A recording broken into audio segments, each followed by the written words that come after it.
Good morning, everyone. Thank you for joining us for this very timely event, Iran's new foreign policy challenges, just after the reimposition of sanctions by the Trump administration yesterday.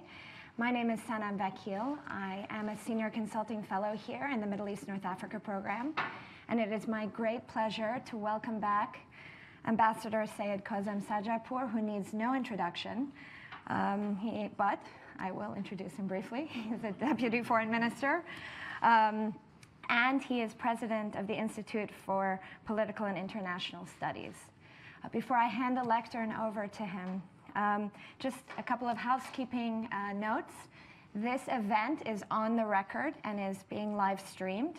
If you would like to tweet, please do so at #CHEvents.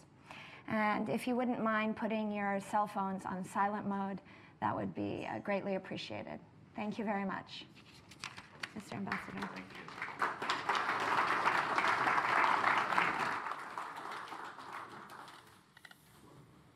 Bismillah ar-Rahman ar-Rahim. Good morning, everybody. It's a pleasure to be here again at Chatham House. Though it is on the record and I was introduced as ambassador, I don't speak officially because it's my own, let's say, I don't have much hair, but I have two hats, scholarly and diplomatic. I use the scholarly one since I'm in think tank, and usually I start by a joke, which I think fits this morning. You know, there is a joke about what's the difference between generals, ambassadors, and scholars, and the answer is all over the world. Of course, it's a joke. Generals do not do anything real, but they start very early in the morning, you know, all over the world. And ambassadors don't do anything real, but they end very late in the evening. And the scholars are confused, sometimes late, sometimes early. It's very interesting to see this huge number of people at early morning. But in any case, they need conceptual frameworks. They cannot live without conceptual frameworks. So I thought maybe for today's discussion, I relate to situation that is one day after announcing this, you know, huge news media about new sanctions, as it is the end of the world, to talk about the issue that how the situation can be analyzed. And I think in this situation, three concepts or issues should be addressed. First is the American side, second is the rest of the world, and third, of course, is Iran. I will focus on Iran more, but I would touch upon these three angles. First, America, then the rest of the world. So how we can understand U.S. Policies vis-a-vis Iran and what's going on. First of all, I think you have a lot of confusion in the United States and a lot of contradiction, politics of impulsive, you know, responses. But however, what is about Iran, I think there is a very simple assumption in United States mentality on sanctions. I call it American naivete. And the assumption is that we cut the money of the oil, then Iran would be deprived, then Iranian people will revolt, then the system would be changed, then we are fine, then the paradise will come. I think this is the working assumption of the American administration, and it is on the record by them. I think it is a very simple, naive assumption, working assumption, which negates realities of Iran, realities of the world politics and regional setting. And I think that's very important to keep in mind. Furthermore, there is, of course, they say there is a civil war in the United States, a political civil war, but I think there is also a tension between two competing camps on foreign policy. One is what I call nationalistic approach, and the other one is an internationalist approach. JCPOA was the result of those who believed in an international, let's say, school of thinking, interaction with the international community, 5+1, and, you know, negotiation, diplomacy, and so on and so forth. But now you have a nationalistic approach which thinks the United States should be at the top of everything, and not just America first, American interest and no other interest. And also what the United States, actually it's what we call American hegemony, reestablishing American hegemony globally by a very different, very narrow-minded definition of American nationalism, which negates, I think, the interest of the world at large. And here I go to my second component, that is the rest of the world. I think the JCPOA and the sanctions is not just about Iran. It's very important. It's not just about Iran. It is about a transformative process in international community of where you have either international law, organizations, diplomacy, negotiations, or you have imposition, you have what I like is the best, and you have follow me, which I think is the American policy and the rest of the world. Of course, we cannot live in a world with so many chaotic situations without any law, any order, any organization, any diplomacy, international law, and multilateralism at large. I'm not going to say this is good or bad. I'm just giving you the picture that it is about, not about Iran. It is about Europe also. We know how they think about Europe, even about their allies in Europe. It's not about the European Union at large. It is also about individual allies, and allies has a different meaning in this new setting and this vocabulary. Of course, there are some American so-called allies who, for their very immediate interests, may support this type of harsh, illegal approach toward Iran. But I think if you have a bigger picture and better understanding of international relations, this is a transformative era where multipolarity is negated and the unipolarity is, let's say, the goal of those actors which are in the scene. And I think with this very important conceptual framework, we should look at sanctions, the way they approach Iran at large, JCPOA, and the other issues. Not just an Iranian issue, it is a global issue. It is a global issue for every player, small to big, from China to Russia to Europe and to the others. And that's a very important component. Now let me go to my final angle, that is Iran. Where is Iran? Of course, Iran has always negated the assumptions, simple assumptions. Now we are in the 40th year of Iran Revolution, 40th anniversary. I've been in this building many times. You know, usually we have on 10th, 20th, 30th. Now it's 40th. 40 years of these simplistic notions that we had in the scholarly community, in policy and think tanks and so on and so forth. So how we can understand Iran today vis-a-vis the whole, let's say, this huge media, huge political campaign, and the issue of sanctions and JCPOA. Here I have a ABC. He said, as a scholar, I like conceptual frameworks, whether it is early morning or late in the afternoon. I cannot live without conceptual frameworks. A, Iran is an actor with self-confidence. That is very important. Iran is not just an object to be played with by Trump administration or by some of their allies in the Persian Gulf or in our vicinity. It is an actor. It is an actor with self-confidence. And the self-confidence that Iran has achieved is a real achievement of post-revolutionary time.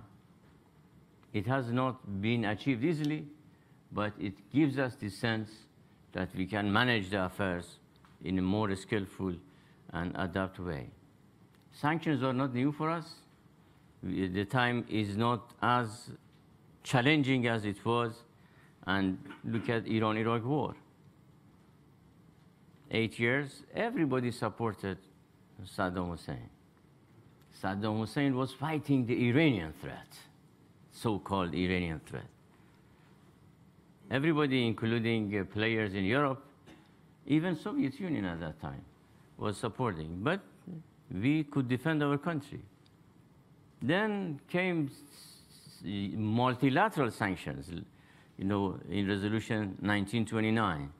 But we could manage it. Now we also were self-confident in negotiations. I think Iran is self-confident today, and that is very important, because sanctions at the end is about a psychology, that you want to dominate the other by bringing, the nerves, and I will inform you that Iran is standing there self-confident, and this self-confidence is not a shallow one. It's based on the second concept, builder. Iran is a builder. How? We have built domestic institutions of different sorts, including an accountable process, different, there are some Western allies in the region.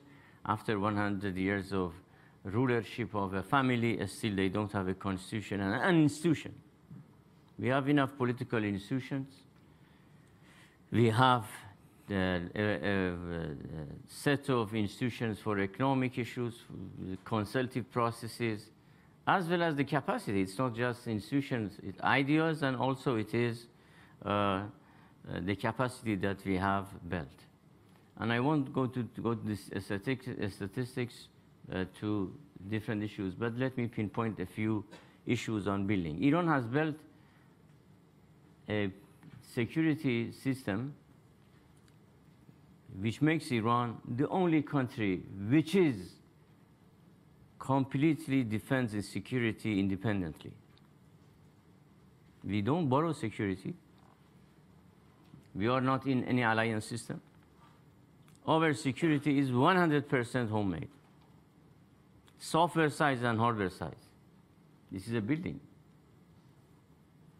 We have also, in this process, our politics. Our politics is very domestic. It is not that if Washington coughs, we get cold. We are not worried who is in the White House. And we know in our region there were counting on the days that the previous president would leave, they knew what would come. Then they are shocked, by a pronouncement of this new president on the quality of negotiation. I think Iranian politics is built upon the domestic resources and sources. And the same, I think, goes with other achievements of Iran. Now, we have 4.5 million students, university students. I think Iran is producing 200,000 engineers a year, which I think makes Iran force producing engineer globally. I think these are not actually, we don't borrow engineers from here and there. I think this building capacity, which goes to social sciences, to humanities, to diplomacy, where diplomacy negotiated with global powers. I think this building capacity is so important to look at. I see Iran is a cooperative actor. We have been cooperative on all issues. Bilaterally, we cooperate with our neighbors, with other actors. Multilaterally, actually JCPOA was a sign of cooperation that we are for cooperation. And there was nothing particular that we don't cooperate, but the cooperation has its own principles, sovereignty, independence. And independence for Iran is so important because it's one of the achievements of revolution. Before revolution, nominally we were independent, but I do remember reading different memoirs and a book, Majestic Failure, on the anniversary of the revolution. It's interesting to refer to. that Shah was very psychologically dependent on British ambassador in Tehran and American ambassador. And when they told him, you have to leave, he left. He was not independent. And Majestic Failure, the author argues, there was a dependent psychology of him. But what I'm suggesting is independence is very important for Iran. Sovereignty is very important. Along this comes cooperation, but cooperation has its own limits and frames. On JCPOA, we have been cooperating. In the process of negotiation, then we have been abiding to regulations, but Iran cannot have both sanctions and cooperation together. I think you have to, here where the responsibility of Europe comes and the other actors come. They have really to be not just for the interests on one party or the other, I think for a much more broader sense of global setting should really look at the situation and counter, not just sanctions against Iran, counter the ideas that are produced for hegemony. And I think resistance is not just a concept exclusive to Iranians. Though we like this concept and we focus on it, I think it is a global concept. When there is a hegemony, there is resistance. So let me finish. Thank you for listening to conceptual frameworks. But what I said, we are not worried. We manage it. Thank you.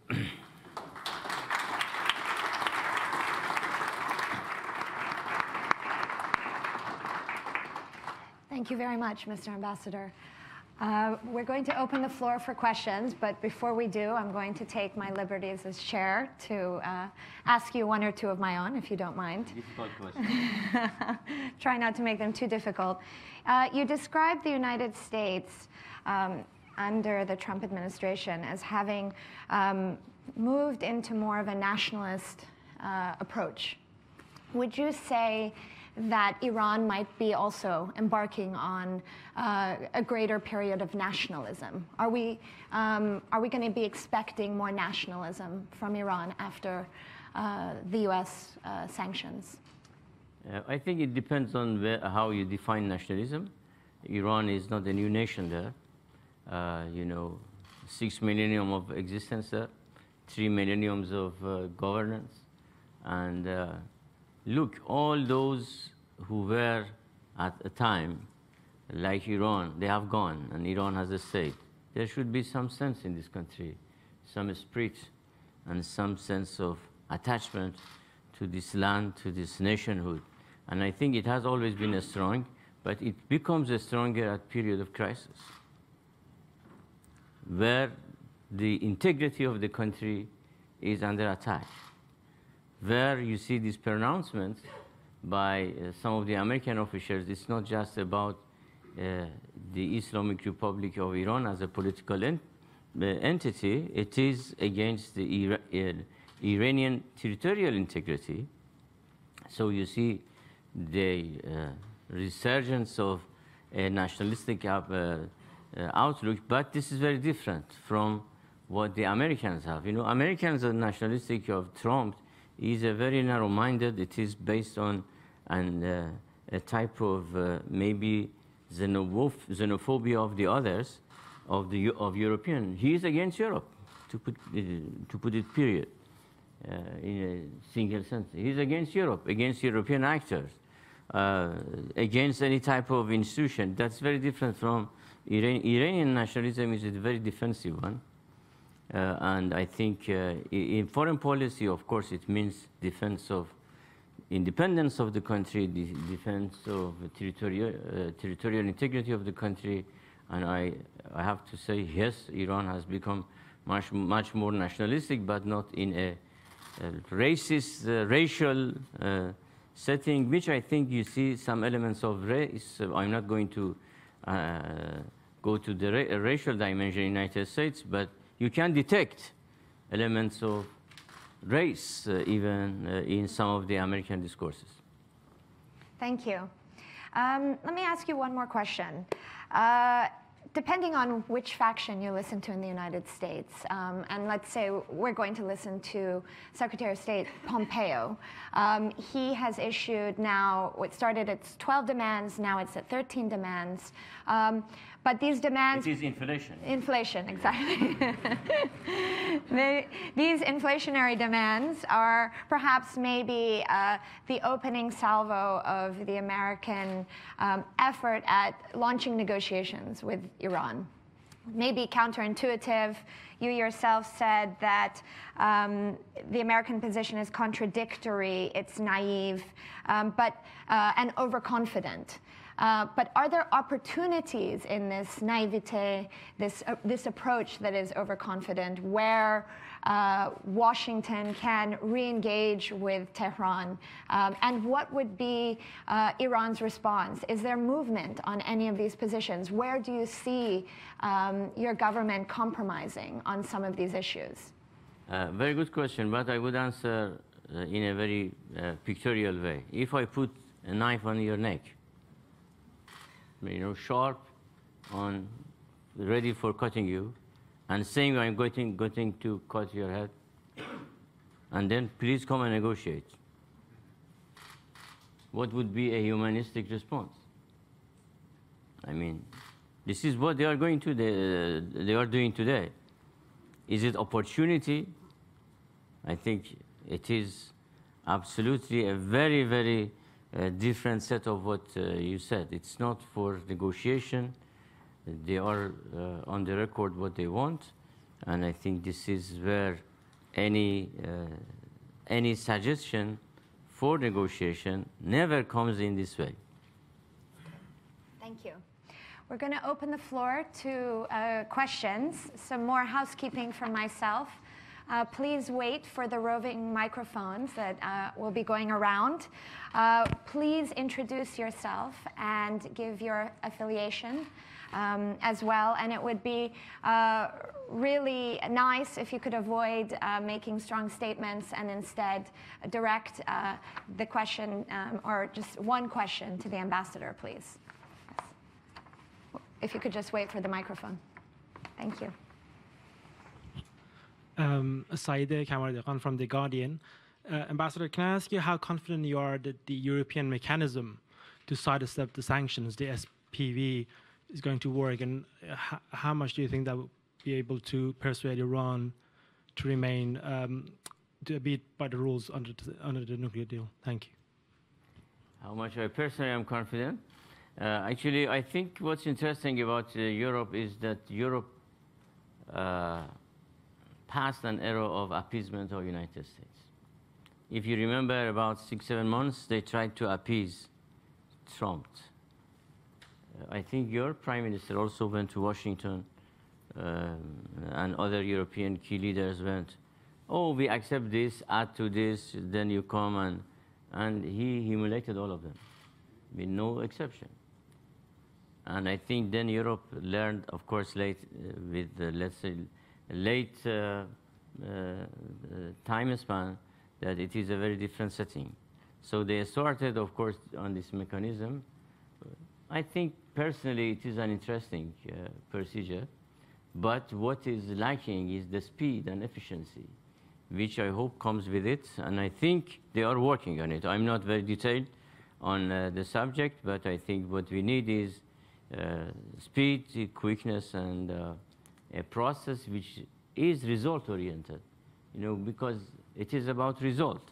And result-oriented, if is the key concept, then I think there should be more, let's say, active in implementing what they promise. Okay, please.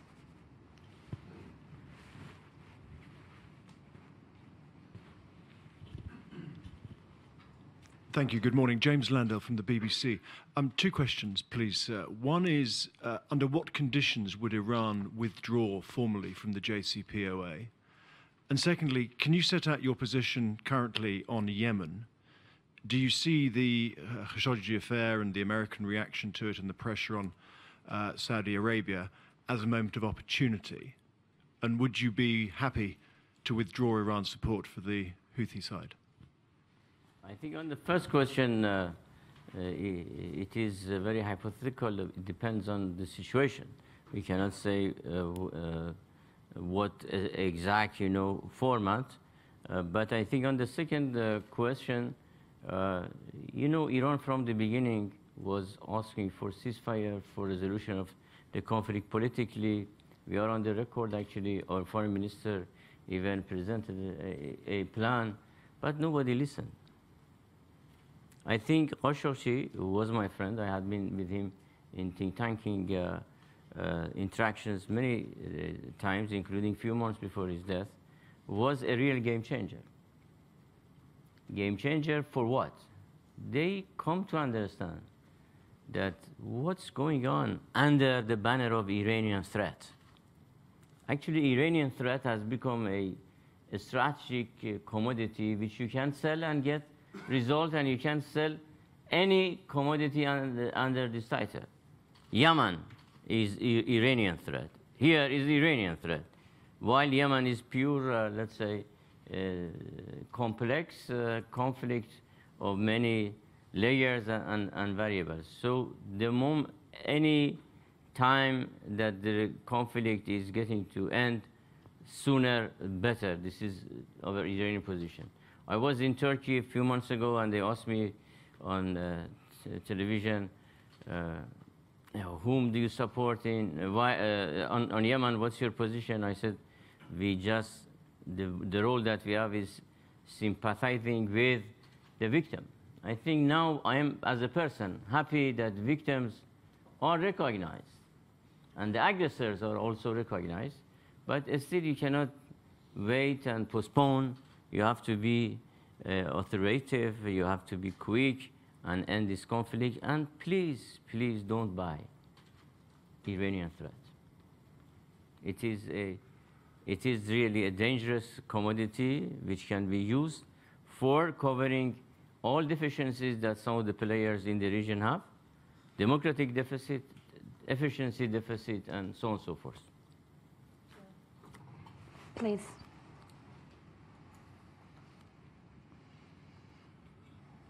Thank you, Minister.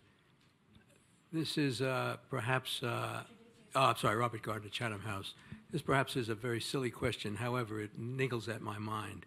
Under what circumstances could Iran and Saudi Arabia sit down and talk to each other and try to resolve these differences that go back forever? Actually, it's a very wise question. It is not a silly question at all. It's a very good question. And I think to answer you, we are for resolution of conflict with Saudi Arabia.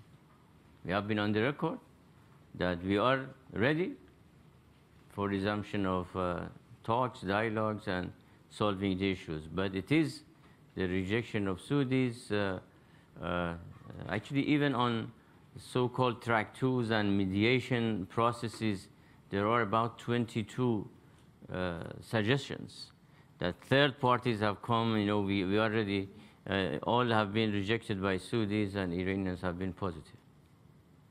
Yeah. Please.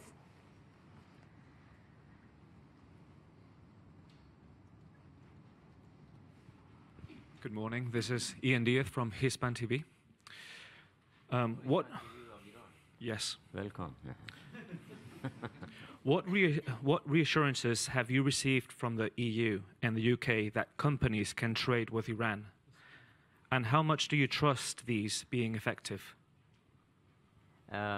Personally, I have not received anything, because I said I'm talking personally. But I think, as I hear from my colleagues, because it's a technical issue, SMEs of European origin, I think small and medium-sized companies are interested, and there are mechanisms. Some of them are working. I was talking with one of the European ambassadors in Tehran, and he said, oh, they are working without any noise and so on and so forth. So I think there is an interest, and some of the economies of European countries is highly dependent upon these SMEs, and I think they are working, but European governments try to create a space for the continuation. how can they be sure about these guarantees? I think it depends from case to case. But generally, I think it's on the positive track. Okay. Yes, sir.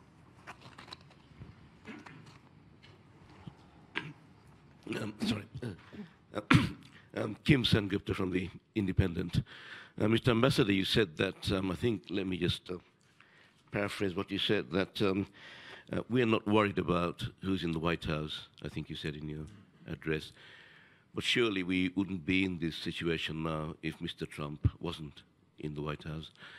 And if he continues to be there, if he doesn't get impeached, if he's there for the long term, do you think there will come a time when Mr. Rouhani will be sitting down with Mr. Trump in a bilateral?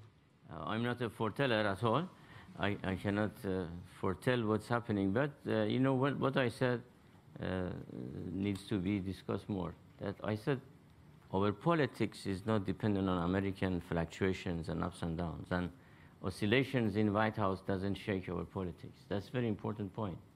And actually, this is the reason that you know, we are not just self-confident, we say no to whatever we feel is a hegemonic desire.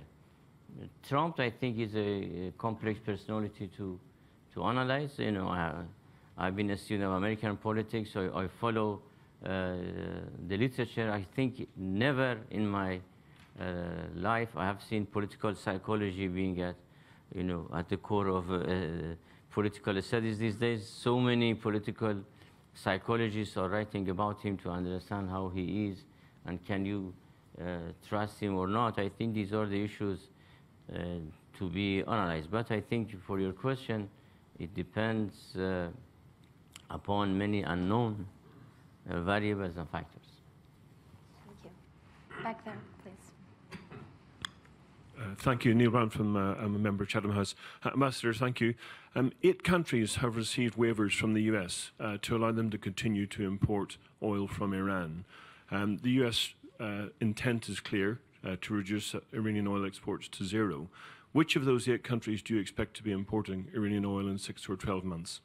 Which the countries I expect what? To receive, to continue to be exporting. Which countries will continue to receive the waivers? I don't know. I have read, but I'm not in a position to say which countries. But I think the question that you have is interesting, that even US allies who have been in alliance system with the United States have reservation about this policy. Simply they ask, and they challenge Trump. Yes, they have alliance, but they challenge what Iran has done that should be sanctioned. And in some cases, it has, if they stop importing oil from Iran, they would have domestic challenges on price of oil and gasoline, and it would impact also the election and so on and so forth. It's not an easy issue for them.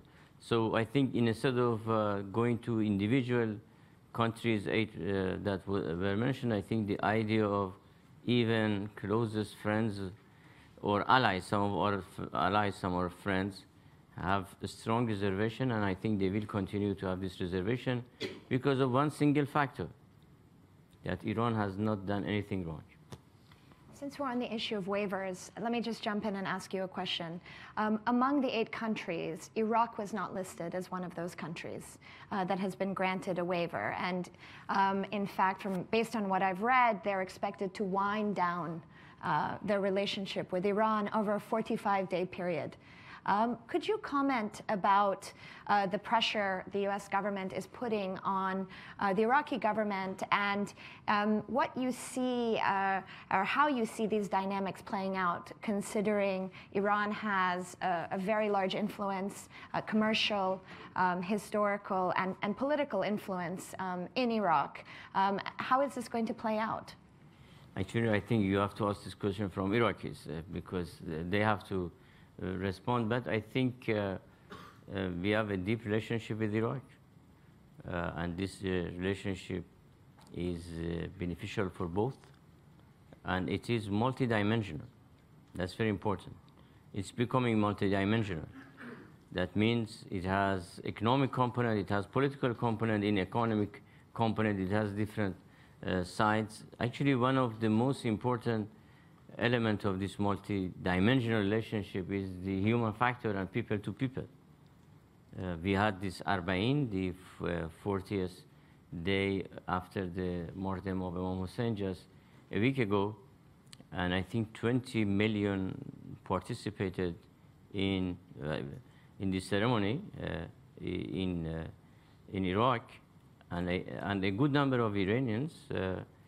I'm not very exact, but it was the most, let's say, populated exit from the country and entry from the country. And what was fascinating, you know, was the hospitality of the ordinary Iraqi people being given to the Iranian visitors. And, you know, I listened to these different interviews and the depths of this connectivity and sympathy. So I think the relationship is deep, multi-layer, and I think these 44, 5, 6, 7, whatever, are not going to really have a fundamental impact on the shape and quality of relationship. Professor Hollis.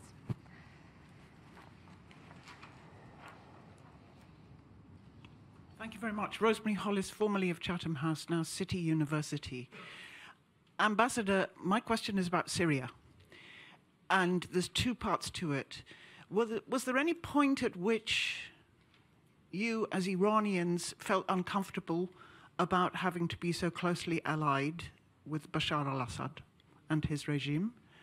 And looking to the future, Chatham House has just produced an extremely interesting and well-investigated report on the future of Syria and how the state is hollowed out, in effect, and how influential Iranians have become on the ground in Syria. As you look to the future, how do you foresee Iran using that influence and that set of relationships on the ground in Syria, and do you foresee any friction with Russia about how you use it? So you have many questions in one question. But let me have a broad answer. I think Syrian crisis had different layers. One, of course, was humanitarian, human rights, democratic processes, all these issues that you have seen during the last few years. But there is another layer that's a strategic one. On this Syrian issue, Syria was used as a weapon in the broader strategic landscape of the Middle East to change the region. It was a broader strategic social engineering of the region where it was supposed to end by cutting the neck of Iran from Levant. It was the strategic desire collectively by many players. And they did their best. And they used human rights and humanitarian issues as weapons. So we see weaponization of human rights. We see a weaponization of humanitarian international law or international processes. But at the end, I think, and it was not just Iran per se, I think it was a broad strategic engineering for the region, which started from Libya. A regime change from there, then you had in Syria, then the continuation was going to happen in a much broader scale. And I think in that sense, they lost. Those who tried to change regimes from outside.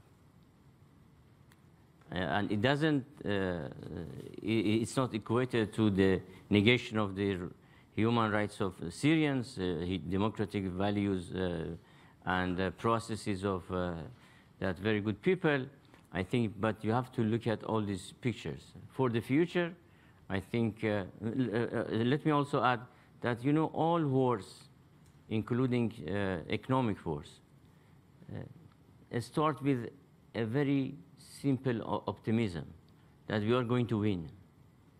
I think the assumption in the Syrian conflict was that we can turn this, let's say, demonstrations to a process where political system is going to change, then we do this and then we do that.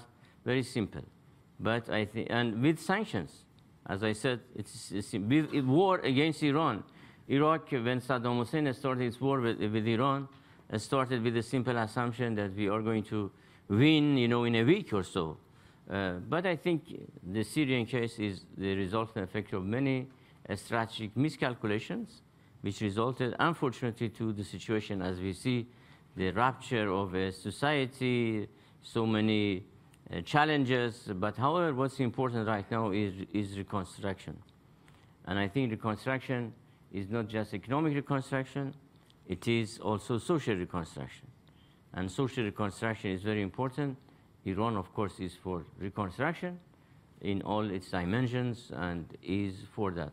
And let me also conclude on the Syrian issue that on Iran, there were so many, let's say, assumptions, pronouncements, attitudes, the Iranian threat in Syria. I think these all also comes under what I said, the threat industry, fear industry, which produces fear for strategic reasons also used in Syria. On the friction between Iran and Russia, I think if you go to the strategic level, their understanding on this engineering, regional broad engineering shared, and I think still they share the principles. On the approaches, I think you have to go to different details, different cases, different issues, but I think fundamentally there is no significant challenging issue which some people hope for, friction and rupture between these players. Please, Mr. Khonsari, yes. Right here. In the middle, right here. Thank you.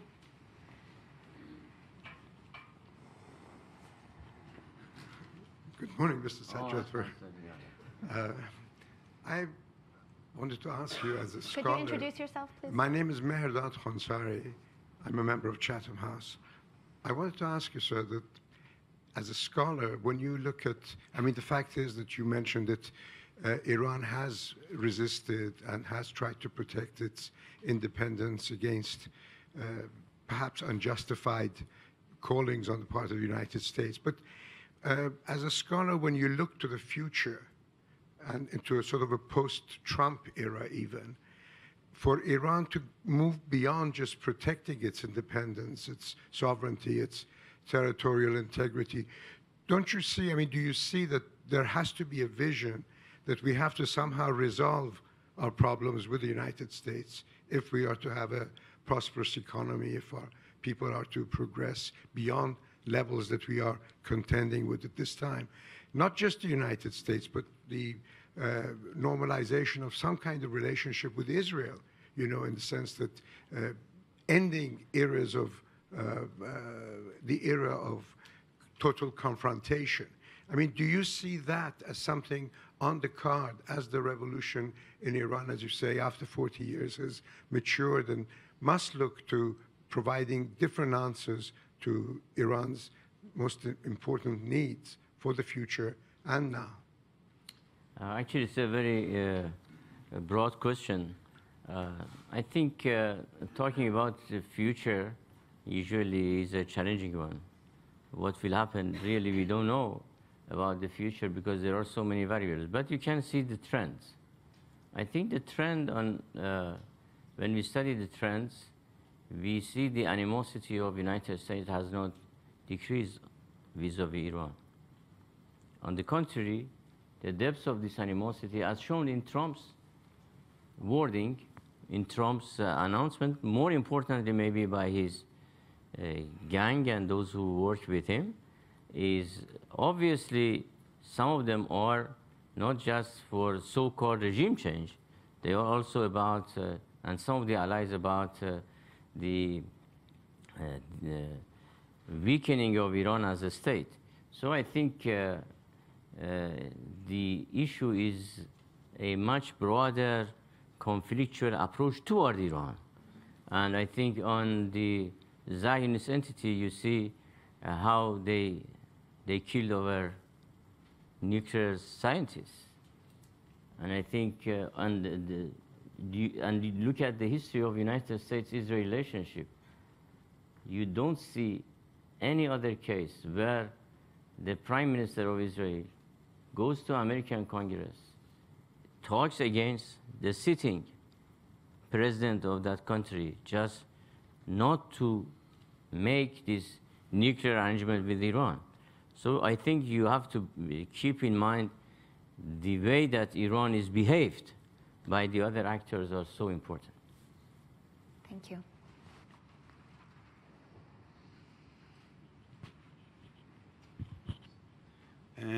Hi, Mr. Ambassador. I'm Bozorgmer Sharafeddin from Reuters.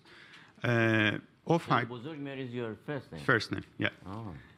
So OFAC put sanctions yesterday on the Atomic Energy Organization of Iran. I wonder how that would affect the implementation of the JCPOA. Would that reduce the level of cooperation of, in atomic cooperation of Iran with the world? Actually, I don't know about the details of the sanction. What does it mean? To put sanction on what? On what dimension? Because Iranian atomic energy is a huge... Atomic Energy Organization. I mean, the totality of it is under sanction? Because you know what you see in the American way of putting sanctions, there are also vagueness and ambiguity. But Iranian atomic organization, nuclear organization is a part of Iranian political system, and this is illegal. But how it would impact, I think it wouldn't have any direct, as far as I know, on the implementation. It may limit the international scope of this organization, but still I think they can manage it. However, there is one link here, that is IAEA. Iran is a member of IAEA, and the focal point of IAEA in Iran is International Atomic Energy Organization. And I think it would be a challenge not just for Iran, for IAEA also, to handle this issue of sanction. But I'm not very detailed on that issue. Yeah. Back there, please. Good morning, Ambassador. Joel Gulhani. I'm a Middle East analyst at the Risk Advisory Group and member of Chatham House.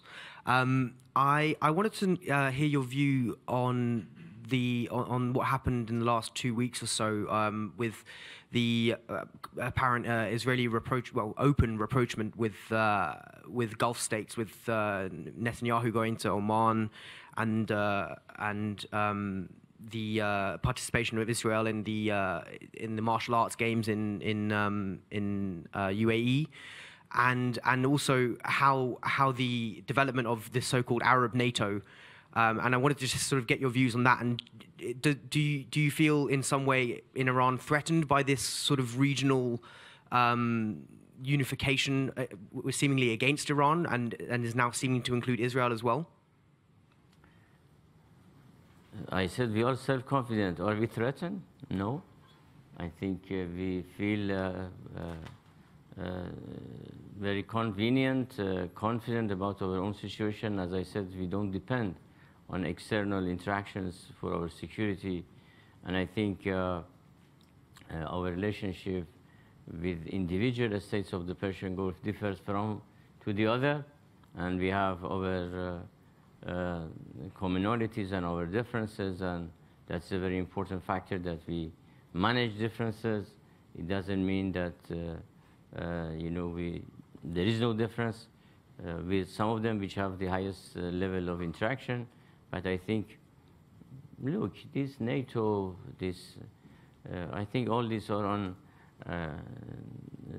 in a way, reflective of lack of confidence in some of our neighbors.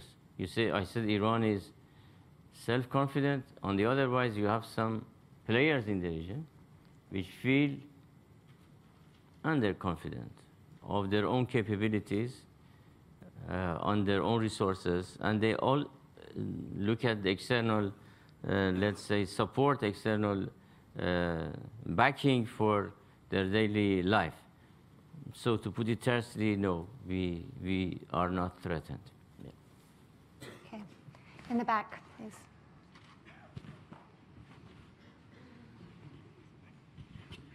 Hi, my name is Ali Muhammad. I'm a member of Chatham House. Iran has been very outspoken about about the situation in Bahrain over the last 7 years. Now, I wonder how is the Iranian foreign policy could fuel or be a factor of the Iranian threat commodity that you talked about earlier. Thank you. Iranian what? Threat commodity. Well, policies towards Bahrain, particularly probably in light of developments in the region, sentencing Yes, very good question. I didn't get the latter part, which now I have a complete picture. You know, in Bahrain, who invaded Bahrain? Put tanks and armaments in the streets of Bahrain. In Persian, we don't say it was not my aunt, huh? now. It was, it was one of the neighbors of Bahrain, which when Bahrainis, for their own domestic reasons, wanted human rights and this was, they were encountered by this, let's say, type of invasion and so on. The details you know. So we don't, we never do such type of activities, but I think it's very clear that the base should be human rights of all individuals, equal rights of everybody, and I think if it is the case, not only Bahrain, the rest of the region also should observe these democratic processes, which is healthy for their own stability as well for the regional security. I'm going to ask you a tough question. Because conceptually, one of the ways we look at foreign policy is it's an expression of domestic politics. Yes. And recently, there has been some criticism domestically in Iran about Iran's foreign policy and Iran's activities in the region. Yes. Can you explain this? Can you account for this? Well, I was preparing for a difficult question. Actually, we are a debating society.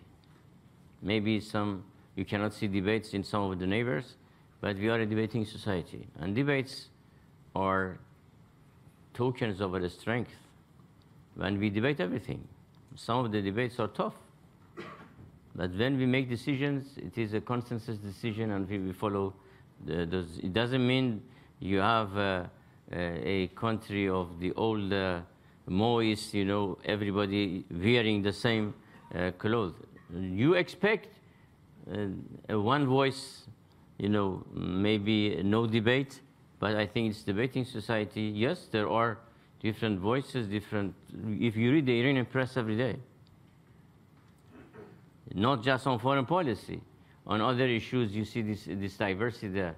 But I think on regional approaches, when it comes to decision making, we of course listen to all debates, but when decision is made, this is a conscious decision. Actually, our own institute, IPIS, Institute for Political and International Studies, on these days that I'm here, on Tuesday, every week, foreign minister comes to our institute. I invite a good number of scholars of different orientations, as well as those who are in the foreign policy establishment, and we have a debate for 2-3 hours. You know, I run the debate, and he listens, and he, at the end, you know, has his own view and gets, you know, some of the points to discuss them. And we learn from these debates, but when it's a country, it's a country that totally we are behind the decisions that it makes. Okay, we're coming to the end, so I'm going to take a few questions, and then you can answer all in one. I'm waiting for difficult. Yes, so some difficult questions in our last 5 minutes, please. We'll start right here. I was teasing you.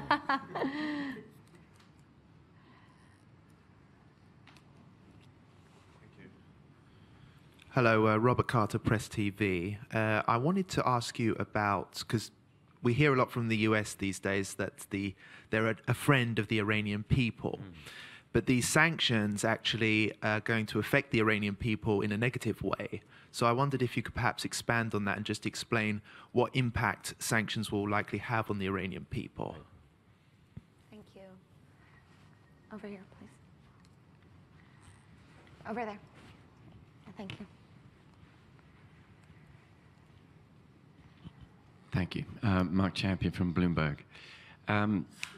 As I understand your address earlier, essentially the strategy for Iran in dealing with the sanctions is to try and isolate politically the US and to persuade its allies in Europe and Asian countries and so on that they should not cooperate.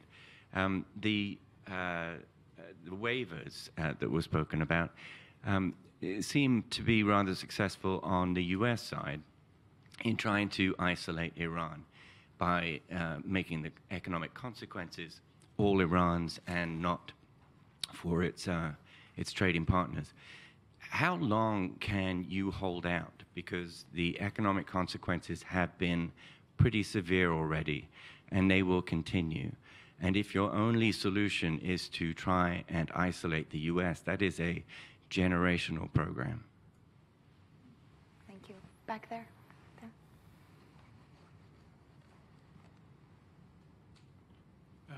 Thank you. My name is Stephen Porter. I'm a private member of Chatham House. With Britain's departure from the EU, how will that affect Anglo-Iranian relations? Over there.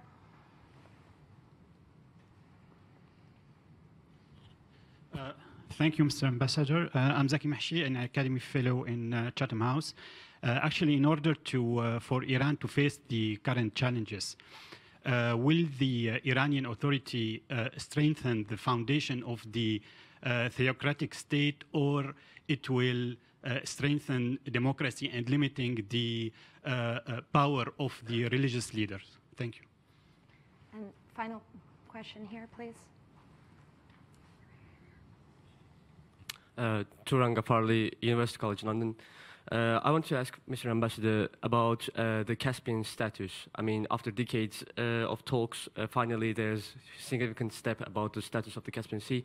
And do you think that after these kind of sanctions by the US, the cooperation in the region, especially in the Caucasia and Central Asia, will increase? And or as Iran's neighbors in these regions are huge oil and gas producers, do you think there's also a chance of increase of competition? Thank you. That's a very long list. Can I add one more? Please. Sorry. You said that the foreign policy framework has always been independent, and we've heard the phrase neither east nor west for 40 years. But recently, we've been hearing the Supreme Leader speaking of the East as having perhaps more importance in this new sanctions busting strategy. Could you comment on that? Is Iran looking east as part of its strategy?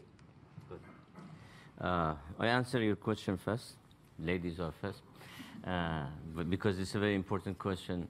I think yes, of course, Iran is looking at different sources of interaction with the international community.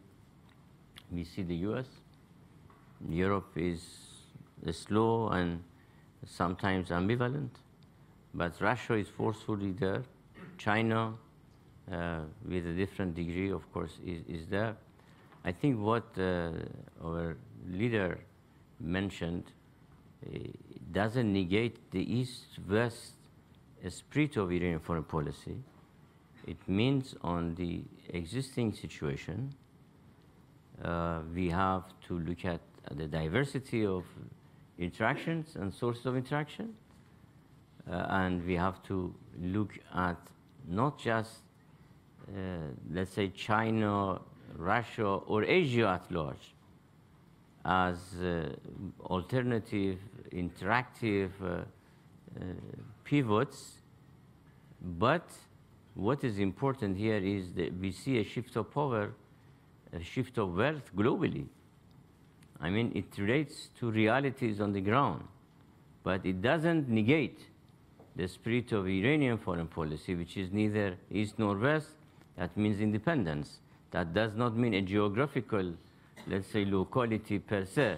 It means, actually, Iranian revolution motto was Istiqlal, Azadi, Jumhuriya Islami, and Istiqlal means independence which stands at the heart of Iranian foreign policy at all times in post-revolutionary. And I think we have paid a lot to reach to this level, and we jealously protect it. I mean, this concept of independence. And I think the same goes to the Caspian. I think Caspian is an area of cooperation. Of course, we have been, you know, Iran is not just limited to one region. We have 5, 6 regions around us. Caspian Sea, Central Asia, Caucasia, Indian subcontinent, Persian Gulf, Eastern Mediterranean, Arab world. I mean, Iran is at the center of these different centers, and what's happening in the north of Iran is very interesting. Actually, we had a roundtable in Tbilisi 2 weeks ago on the same subject, and that for me, as a student of the field, was also interesting that how our bilaterals go on. That's very interesting with, for example, Azerbaijan, with Armenia, with Russia. I was in Valdai, where President Putin came, and he had 3 hours of talk with the scholars who participated in Sochi, this Valdai annual conference, and he personally mentioned the relationship with Iran is deep. So you have an evolving relationship in the north of Iran with all Caucasian and Central Asian states as well as Russia. Now we have signed an agreement with the Eurasian Economic Union, which is very important economically, and I think this should be taken into the whole picture. So I think more cooperation, but it is not defined just against sanction. I think it's the national interest of all individual member states of the Caspian Sea littoral states, I mean, to have more cooperation, whether it's sanctioned or is not sanctioned. But of course, the American approach has pushed everybody to a more regional interaction. Now, on the first question, the Trump administration is saying that we are a friend of people. I didn't want actually to intend talking on Trump personally, but I read the American press every day. There was a report a couple of months ago, I think in Washington Post, on the number of lies that Trump has said during the last almost 2 years. I think 3,000. Some of these lies are big, some of them are small, some of them are medium-sized. It's like a supermarket. Yeah. You can find the variation. So it is one of the biggest lies I have ever heard, that we are a friend of people, but we put, you know, knife on the neck of not just the political system. Any individual who is Iranian should not be entered to the United States because we are friends of Iranian people. So actually, I'm interested in political jokes. I have to make some jokes out of this lie. Now on waivers and what you mentioned, I think our policy is not per se just to pinpoint on isolating United States. United States by itself is isolated, not, I don't mean it, economically. US lacks legitimacy globally when it goes to sanctions on Iran. This is where isolation. But I think what we are doing, first of all, is a strategic patience. It's not a new country. Actually, we have a great poet in Iran. By chance, he's from my city, Shiraz, Hafez. He has a very important poem, which suits the Iranian mind, the Iranian individual psyche, as well as nation. And it says, Sabr zafar az dostan qadiman bar asar sabr nobat zafar ayad. It means patience and victory are good old friends. With patience comes victory. So I think we are not rushing, responding, you know, impatiently, but we multiply our sources. It's not just we just look at the United States.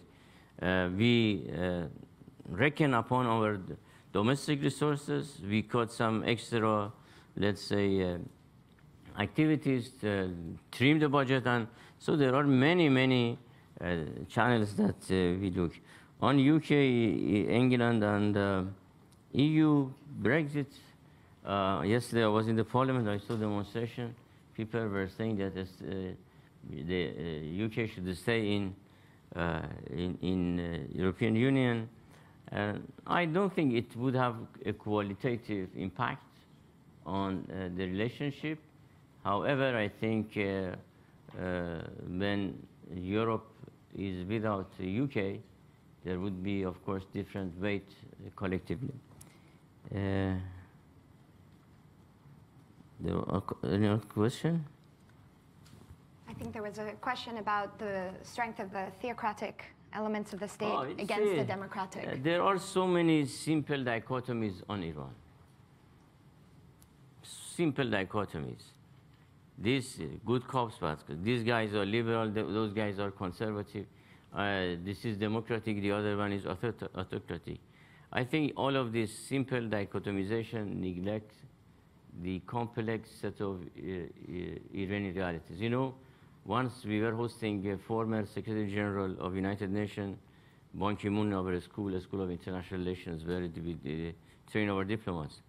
And he gave a speech. I was managing that meeting, moderating the meeting. And in the end, he mentioned 2-3 general Western accusations about Iran. And he was in Iran for the summit of non-aligned movement 4 or 5 years ago.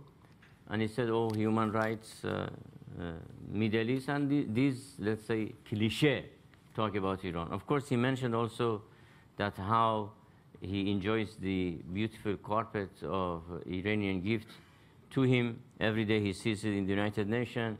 It's very beautiful. They have my portrait on this carpet, and also talk about other Iranian carpets. And said, when he finished, I said, Mr. Secretary General, you talk about the beauty of Persian carpets.